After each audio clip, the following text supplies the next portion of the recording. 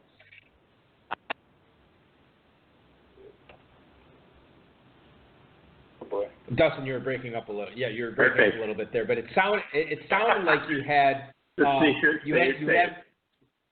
you have some sort of inside source in San Francisco saying that, man, these guys love McKinnon there. Can you hear me now? Yeah, you're coming in good. All right, cool.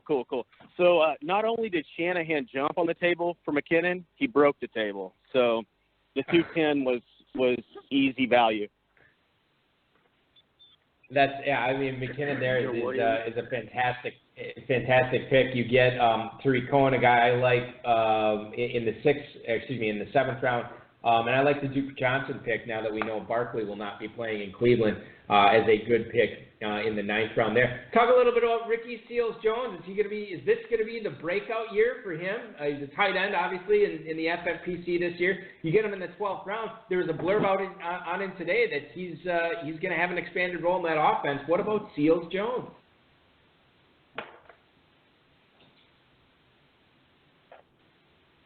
No, nothing with Seals-Jones. Well, I think on Seals-Jones, I mean, there's no other competition there. I mean, who are they going to throw the ball to outside of Pitts? So, Christian Kirk, great draft pick. I think he'll come on strong later in the season. But, from a Ricky Seals-Jones perspective, I think he's just going to get some volume, and you got to take advantage of that when you can. All right, I don't know if do we have Greg McLean on right now? No, Greg. Damn it. Okay, I wanted to ask you about the Royce Freeman pick at the 501. I thought that would have been interesting. Is there any other? I want to let you, because I don't want to, make the whole show about you guys, missing your picks because you're on the air. But is there any other picks that were shocking to any of you guys tonight, or maybe picks that surprised any of you?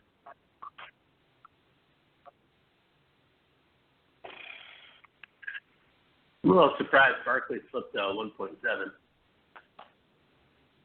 Yeah, Barkley, I mean, he went at 105 in Revelations. He goes at 107 here. Are you guys, and obviously it just takes one player to take him, but is there anybody who is not on board with Saquon Barkley in the mid-first right now? Me. In a redraft, I think that's in redraft. He hasn't stepped 1 foot on. He has not stepped 1 foot on the football field yet in the pro level. So I think taking him that early is pretty risky. It is risky. Personally, I would have taken him first overall. Yeah, that's right. He'd go first overall in that start. I forgot about that. Listen, guys, I want to thank you not only for calling in tonight and sharing your wisdom on the Genesis draft, but I want to thank you for making Genesis great again. This is fantastic. The rivalry has been regenerated. Great stuff from you guys tonight. We'll continue covering this draft for the next half hour. Yeah, go ahead. Hey, real quick, before you let us go, can you ask, so wondering why you covered Revelations first when you guys said whoever fills up the draft, goes first. Well, we filled ours up first.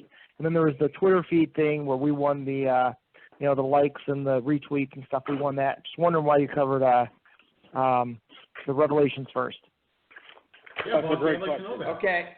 That is a good question, Paul. Fantastic question. And you know what? One that deserves one that deserves an answer. Hang up on. And I want to thank you for asking that question tonight. Thank you very much. Very political. No, I'm just kidding. No, I will say that. No answer. Listen, here's my answer. First of all, I knew who was winning the Twitter poll, obviously. Okay. You guys were clearly going to win that. I knew, obviously, Genesis filled the league first. The reason is because Revelations worked so hard. It was a multi-year effort for these guys to try to get on before Genesis, and I didn't want to take it away from them in one fell swoop. But I'll tell you this. I'll take it away in two, because what you guys have done this year has been truly amazing. You keep it up for a second year, and it'll just be all about Genesis. Can I tell you the real answer? Frankly, what we want anyway. Balky's a giant stuff up, and then he's going to see Ron Meyer at Revelations in person tomorrow. So what do we need to do next year to be on first?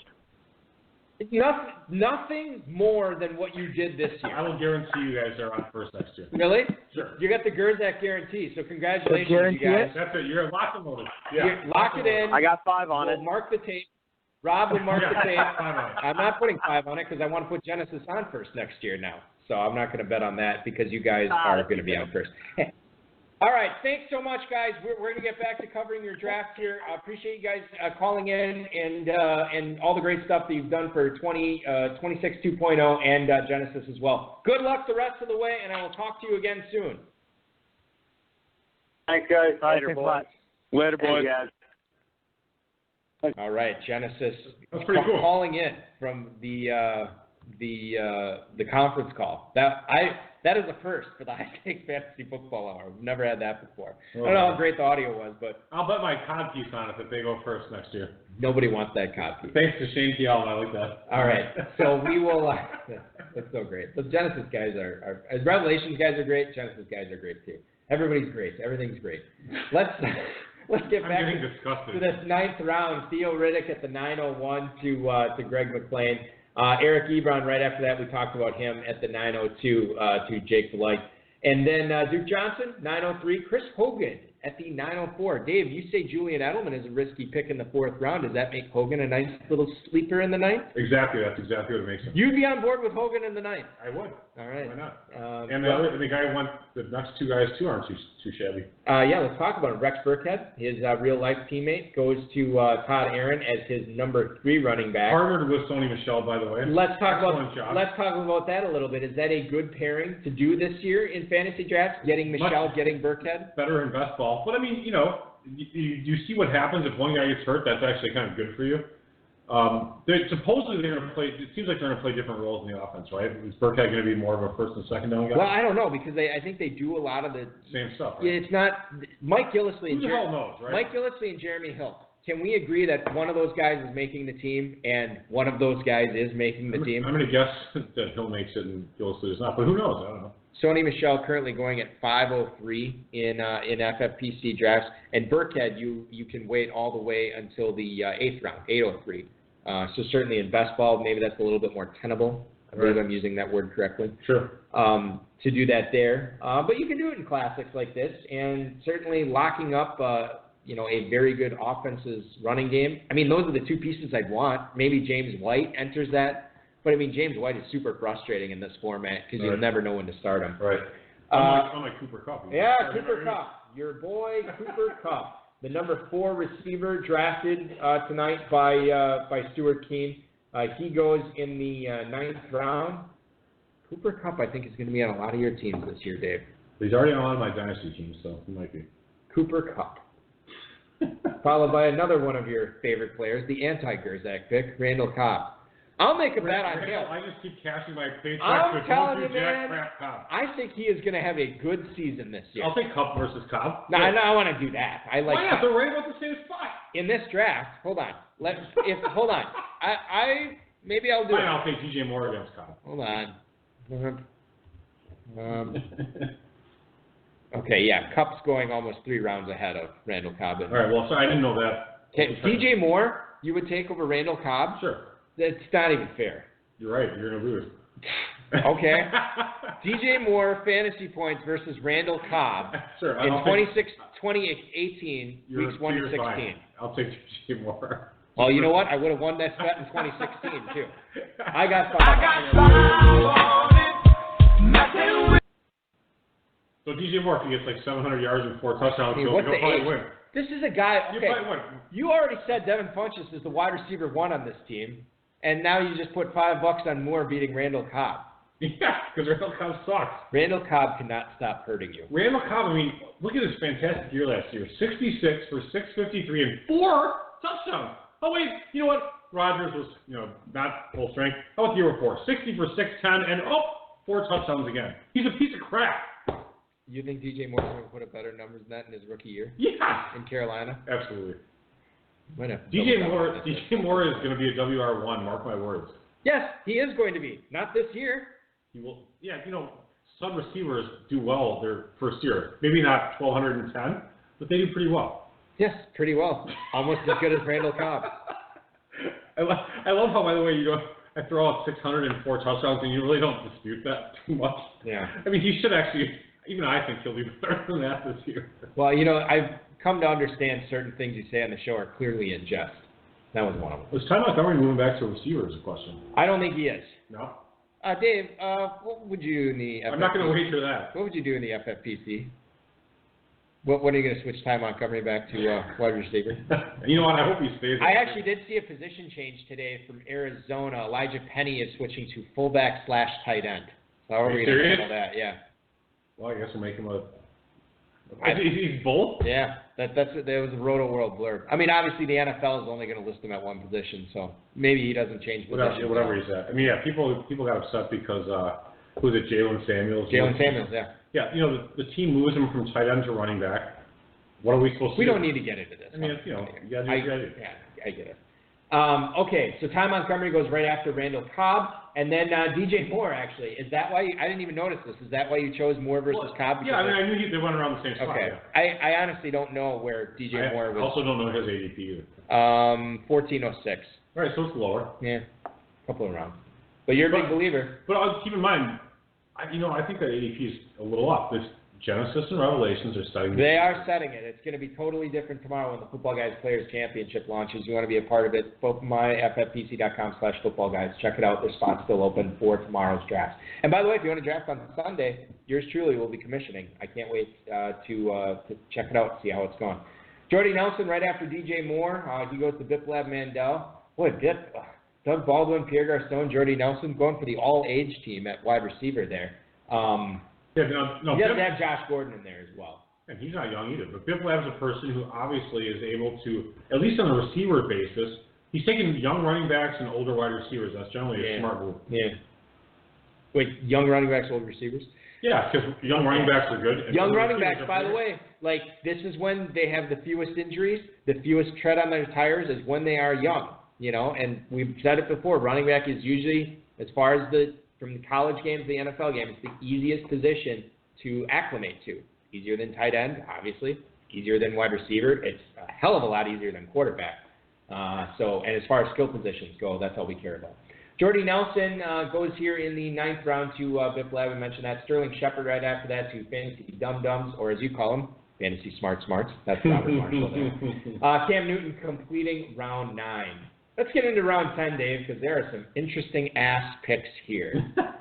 Des Bryant to John Walter. I love it.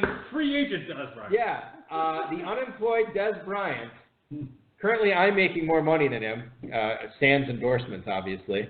Or maybe not. Des Bryant goes there. Would you be taking Des Bryant in the 10th round when he's not signed? And we know what kind of separation he was getting last year? Yeah, I'm looking at some of these other receivers. I probably would. He hasn't signed yet. I would consider him. In that area. But I think like Marquise Goodwin goes later in the 10th. Sorry to spoil it, but I would probably look at Marquise Goodwin ahead of him, even though I'm not. I know you like Des Bryant better than Devontae Parker. Yeah, I don't like Devontae. I don't believe in the Devontae Parker 4th year. It was a 4th year breakout. Yeah. I don't believe in that. It happened before. Kelvin Benjamin, what is he, 35 now? I mean, whatever, he came out. He was 35 10 years ago. Alan Hearns, what about him? You have the ostensibly the number 1 receiver in Dallas going after the former number 1 receiver. I would look at Alan Hearns possibly, actually. I mean, you know, like Josh Doxson, right? Not generally speaking. Cam Meredith could be interesting. I will say this. I do like the pick right after Des Bryant quite a bit more, and I would have taken him over Des Bryant, even though they're not the same position. But Fantasy Smarts, Deontay Foreman, you might be getting the starting running back for the majority of the season in Houston on that prolific Houston offense in the 10th round. That's a tough recovery. I don't. It is a tough recovery. I don't believe in Lamar Miller, but I don't know if I believe it. But it's not like Foreman is not an old player, Dave. No, I know he was young. And he was super young coming into the NFL too. I mean, that's if you're going to get magical recovery. Yes, more magical than somebody who would be half decade older than him. You laugh, but I'm serious. You recover from these injuries better when he's like 20, 21 years old. He's not very old. I don't know.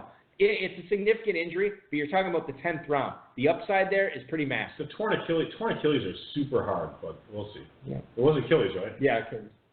And that was his number 5 running back, by the way, too. So there's some really good depth on Robert Marshall's team there. He can afford to make that pick. I'm really questioning it before we get back. Devontae Parker, I'll tell you what, you and Biplab Mandel are not agreeing on a lot of picks tonight.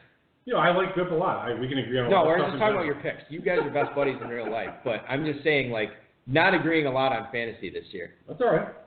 We don't have to agree on stuff. You don't have to. I don't like Mike Gesicki either. Cameron Brait right after to the notorious B1G. That is Brad Kirkland.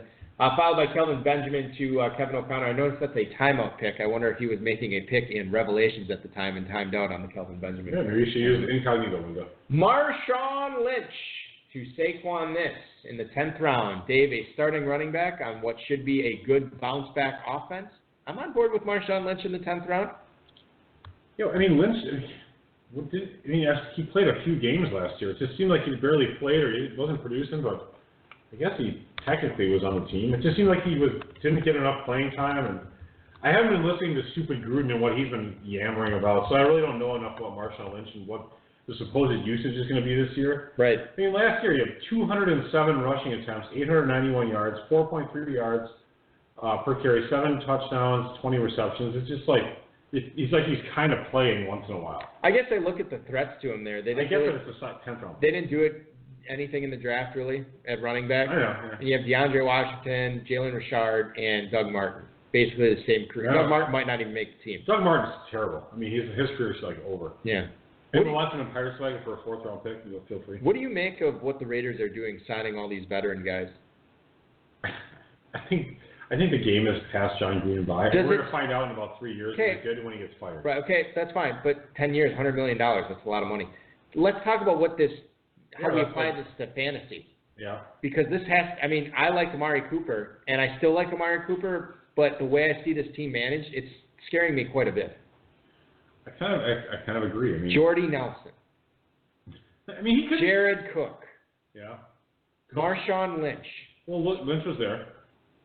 But it's a very old old team. They just signed Derek Johnson today. I understand he's a linebacker. Derek Johnson is going to be 36 by the time the season starts. To me, it's pretty obvious that in the AFC West that they're the worst run franchise. They traditionally have been. Yeah. And then they maybe weren't for a little while. But you look at the Broncos, the Chiefs, Chargers. Yeah. I think they're all well run. I would say this. The Chiefs, I think, are great. I think the Chiefs are fantastic. They might be the worst run team in that division, but they're probably only 2 or 3 spots away from being the best run team in that division. So. Are they like the Dolphins West? That's how like their management team. That's why are they that bad? Not quite that bad yet. Yeah. They're getting up there though. The Bills are the Dolphins North. Right. Yeah. Okay. Let's continue on here, and then we're going to get into some team analysis here shortly. Where we leave off? I forgot. I'm sorry. I was probably ripping on one of Biffleb's picks. Yeah, so let's go back to his team. No, Marshawn Lynch right after that. C.J. Anderson, unemployed C.J. Anderson. I love the Drew Reese pick. To Stuart Keene in the mid-10th. This is another guy who's unemployed, does not have a team right now. Fingers crossed, he signs in Indy for us C.J. Anderson dynasty owners and becomes the man there. I think C.J. Anderson's he's going to get signed somewhere. He's actually like the best guy out there right now. He could be the type of guy that doesn't have a job, but then somebody goes down in training camp, and then all of a sudden, like, hey, C.J. Anderson's still out there, let's grab him. Yeah, he's legitimately fairly talented back. He's not fantastic, but he's fairly talented. That's what scares me about Des Bryant is I think that's what might happen to him. He doesn't get signed until somebody gets hurt. Well, the problem with Des Bryant is still has some skills left, but he doesn't. He's a kind of a head case, as we all know. And, Farrell said, this was when Dez was still on Dallas. Farrell Elliott. Yeah. Farrell said that Dez he's not able to do what Fitz did and move to the slot. He's not able to run a full route tree, and just, change his game go to his current go in motion. Set. And he says he's just not that bright of a player like Fitz, where he could say, oh, okay, you do this, this, and this. Oh, okay, no problem, I'll do that. Think on the fly. Yeah, it's just not. Dez is. He said that Dez is an outside receiver only. Yeah. Which is unfortunate. Yeah. Okay, so moving on, the notorious ASJ goes to the Mad Genius of fantasy football there at the, I guess that'd be the 10:08. Hey, Mad Genius, this isn't best ball. You don't need 5 tight ends. He's only got 4. Marquise Goodwin right after that, followed by Alan Hearns. We talked about him earlier. And then Josh Doxson to Jake DeLike's spree at last. Corey Clement finishing the 10th round. What do you make of Corey Clement? Because you have Donnell Pumphrey coming back. Darren Sproles, I believe, is back for another year. You already have Jay Ajayi there. They kind of went with like a 3-headed attack last year. Clement was one of those heads. But I don't know, man. In the 10th round, Corey Clement, he's probably going to have some injuries to be significant. And that's assuming he'll become like pretty significant in that backfield and that they don't just replace whoever gets hurt with another body. Yeah, that's kind of like running back by board of directors instead of running back by committee. Yeah. It's like the whole 9 yards. Not to mention they signed Josh Adams from Notre Dame, who was actually pretty highly valued by a lot of pundits. Yeah. And they paid him a $55,000 undrafted free agent signing bonus, which little high. The highest in the class, one of the highest ones. I actually kind of like Josh Adams in Dynasty as a late round flyer. Not that really impacts Corey Clement here necessarily, but Pumphrey too, by the way, he was the running back that outproduced Penny. Rashad Penny. Or not Penny outproduced him, but he was the guy who played behind him for Penny 3 years. couldn't unseat right. Pumphrey. So I mean, Penny just went in the late first round, and so Pumphrey's got to be not too sucky. I know he's a small guy, but come on. He's a smaller guy, and he's not.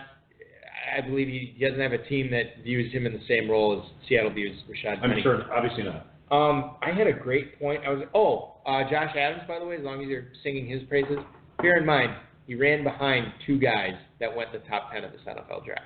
Yeah, I know. Everyone talks about that. Well, include me and everyone, because I just brought it up. Well, he was Pro Football Focus rated him as, it was like a top 6 or 7 back. I think that R.C. Fisher rated him as a top 5 back. CollegeFootballMetrics.com. Yeah, he had him really high as well. I don't think that Waldman did, but nevertheless, I mean, there were some pretty respected different evaluating companies or people or whatever that liked Adams a lot. And he was predicted to be drafted. I mean, he just didn't get picked for whatever reason. There were some injury concerns with him too as well. Right, yeah, he has gotten hurt before.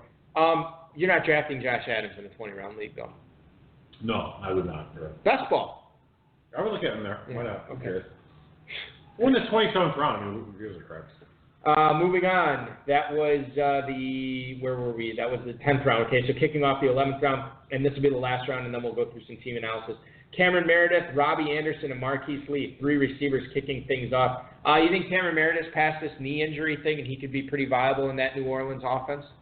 It seems that way. They paid him a little bit of money. You know who I really like there? Nah, this is more dynasty, and this is actually a spoiler alert. Thomas? For the RotoViz high stakes lowdown. Tre'Quan Smith going to the Saints there. If this Meredith thing doesn't work out, Tre'Quan Smith actually could be a pretty valuable guy in that New Orleans offense if Breeze is able to play a few more seasons. So that's true. R.C. Fisher, I remember specifically him talking about Tre'Quan Smith, that he hated him because he strictly ran bombs. That's all he did in Central Florida. Now he's going to drop them all over the field for the next couple of years. Dropping bombs Dropping bombs. Robbie Anderson, Marquise Lee, Vance McDonald, and I believe the Steelers were just talking Vance McDonald up as being a significant part of their offense. Really? Yeah, he goes at the 11:04 here to Rocky Mountain Metalytics. He is the first of 3 straight tight ends drafted. Jared Cook to Todd Aaron and Charles Clay to Stuart Heen. Right after that, Penny Stills, the guy I really like in the 7th spot in the 11th round, followed by Austin Hooper. I want to put out some sort of Craigslist for my Austin Hooper shares in Dynasty. I was putting off for pretty much anything at this point. Oh, you're putting him on Backpage at this point. Yeah. What's Backpage? That's the porn, the site where they shut down all the prostitute listings. Oh, really? The government sees. Well, I can't put them there. All the listings are taken down. I gotta sell this guy, man. First defense goes off the board to Brad Kirkland here at the 11:09. That's the Jacksonville Jaguars. Mike Gesicki Aguilar goes at the 11:10 there to Biplab Mandel. Kirk Cousins and Kenny Galladay complete the 11th round. We didn't really talk about Marquise Lee. Yeah, let's talk about him. So this is the player. He's the number 1 receiver on the Jaguars offense. Granted, you have the great Blake Bortles. By the way, if you don't follow @Blake Bortles Facts on Twitter, feel free to do so immediately because it's fantastic. Good stuff. Better follow Blake Bortles Facts @Blake Bortles Facts or @Tapped Andrew Luck. I think Bortles Facts. I don't know, man. Luck keeps on. Anyway, so Marquise Lee's the number 1 receiver for the Jags. Right. Inexplicably, they let Allen Robinson go to then keep Lee and Albert Wilson. I don't agree with the decision, but they did it. So I think Lee in the 11th round is a fantastic pick. I mean, that's great. Yeah. Okay. So and I'm fine with that. I'm actually trying to acquire Marquise Lee in a couple of dynasty leagues, just as sort of like a 1 year. I have him in Carrington. Actually, if you want to give me the 106. No, but see that we can't. I have the 209 and Lee for the 106. No. That's a terrible offer. I know. I was like, what am I missing here? I have to trade for him to a guy who is ready to bail on him. Yeah. And you and I clearly are both not going to. I'm ready to bail on him, but whatever you want him for. I'm ready to bail on this frickin' show. We got 14 minutes left, and we still got to do team evaluation. Fine, go ahead. Give me some Let's start things off with Greg McClain's teabag for 2. The quarterback is Carson Wentz. Running back, Todd Gurley, Royce Freeman, Tevin Coleman, Theo Riddick, Corey Clement, Devontae Booker. Receivers, Mike Evans, Corey Davis, Martavis Bryant, Cameron Meredith, DJ Chark. Tight end, Zach Ertz, Kyle Rudolph, and Jake Butt. So there's a lot of youth on this team, Dave, a lot of unproven assets. If 1 or 2 of these guys hit, I think that Ertz and Rudolph are going to cover a lot of ground here, at least in the early going. If Freeman gets that job, that is a nice pick in the 5th round. And obviously, you know my feelings on Corey Davis. This is a solid team. It's running back heavy, but it's a team that could work out in this league. Well, I think he needs Freeman to really emerge, or Coleman to have what's his name be hurt all offseason. Devonta Freeman just stay hurt. And he also needs Corey Davis to come out, and he needs Martavis Bryant. I think he has a lot of. He's betting on the come on a lot of players, and I think you're seeing the signs of Ertz and Rudolph being taken back to back, but you don't have a running back or receiver that would help you out a little bit more. So that's a little bit of a concern of mine. I think I probably would have gone with somebody else instead of taking Rudolph in the 4th. Moving on to Jake Foleg's spree at last. The quarterback is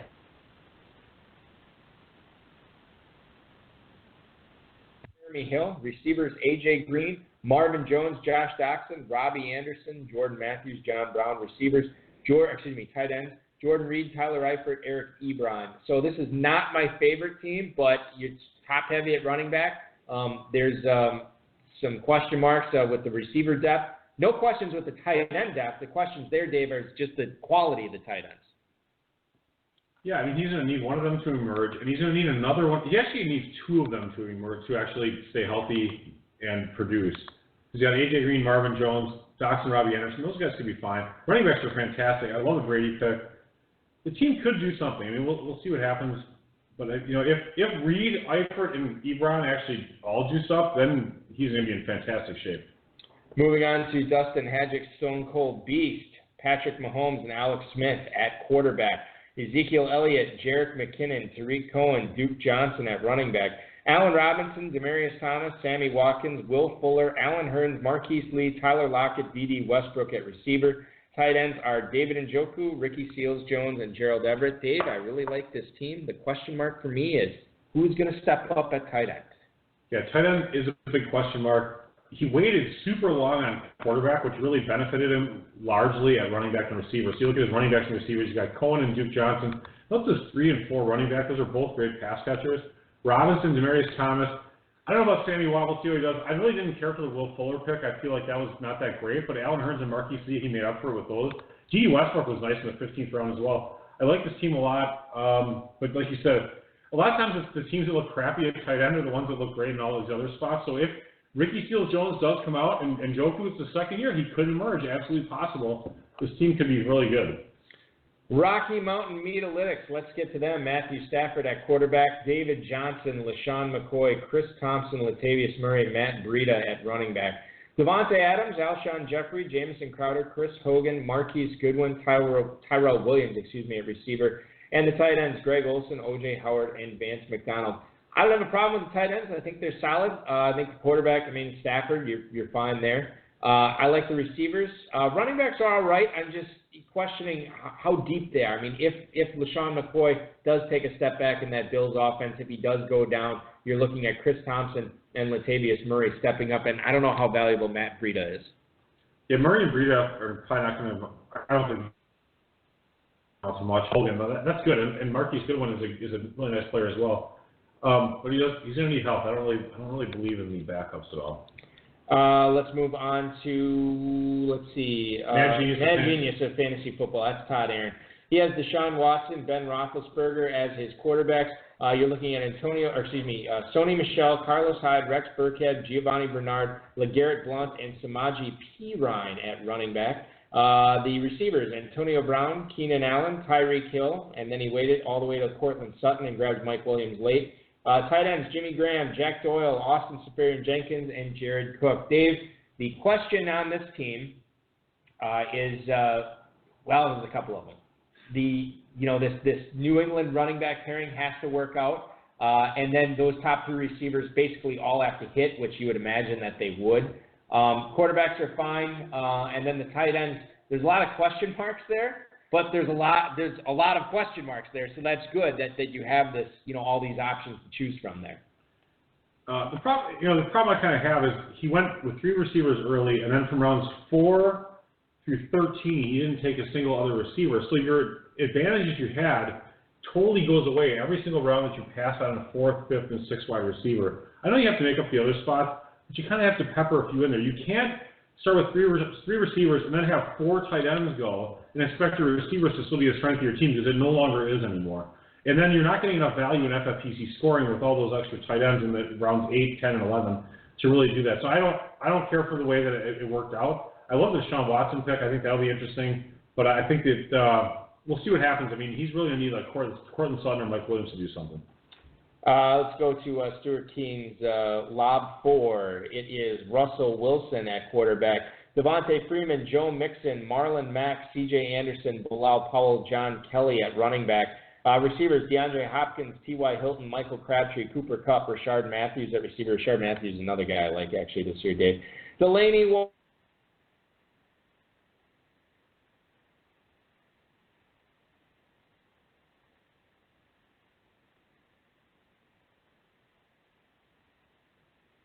actually produces, and Marlon Mack also deal with Nyheim Hines, and I think it's Jordan Wilkins out of Southern Miss, right? 5th round pick.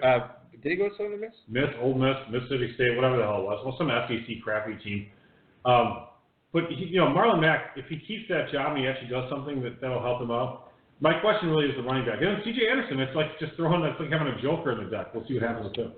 Let's go to Saquon Niss. That is Andy Lunn's team. So Saquon Niss has Aaron Rodgers at quarterback, running backs Saquon Barkley, Darius Geist, Nick Chubb, Marshawn Lynch, receivers Amari Cooper, Julian Edelman, Calvin Ridley, Randall Cobb, Kenny Stills, Albert Wilson, Christian Kirk, Geronimo Allison,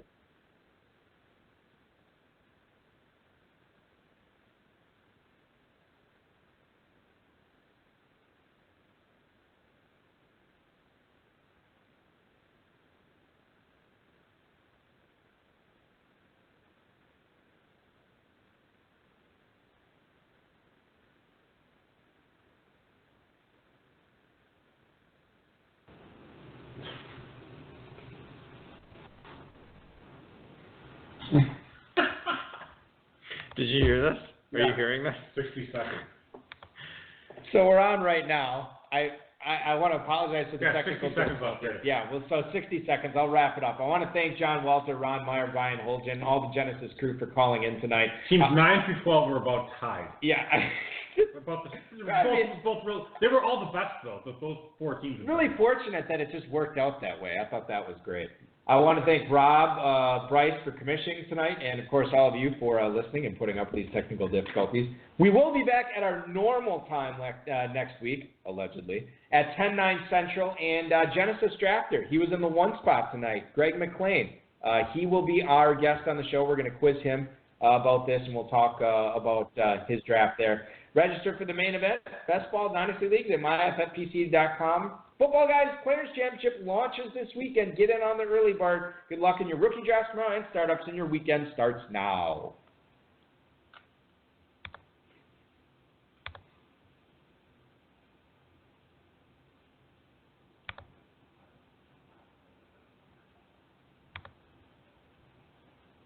Don't say anything stupid yet, because we're still on. The Starlight Lounge presents An Evening with the Progressive Box. Oh, what a great audience. Let's dim the lights for this next one. Nope, too much. There it is. Gotta get things just right. Like Progressive's Name Your Price tool. Tell us what you want to pay, and we help you find coverage options that fit your budget. And now, the mood is right. Wait, the lights are back on again. Trudy, can you? And now it's completely dark. Progressive Casualty Insurance Company and Affiliates. Price and coverage match limited by state law. Hi, it's Jamie, Progressive's Employee of the Month, 2 months in a row. Leave a message at the... Hi, Jamie. It's me, Jamie. I just had a new idea for our song about the Name Your Price tool. So when it's like, tell us what you want to pay, hey, hey, hey, and the trombone goes, blah, blah, blah, and you say, we'll help you find coverage options to fit your budget. Then we just all do finger snaps while a choir goes, savings coming at ya, savings coming at ya. Yes? No? Maybe? Anyway, see your practice tonight. I got new lyrics for the rap break. Progressive Casualty Insurance Company and Affiliates. Price and coverage match limited by state law.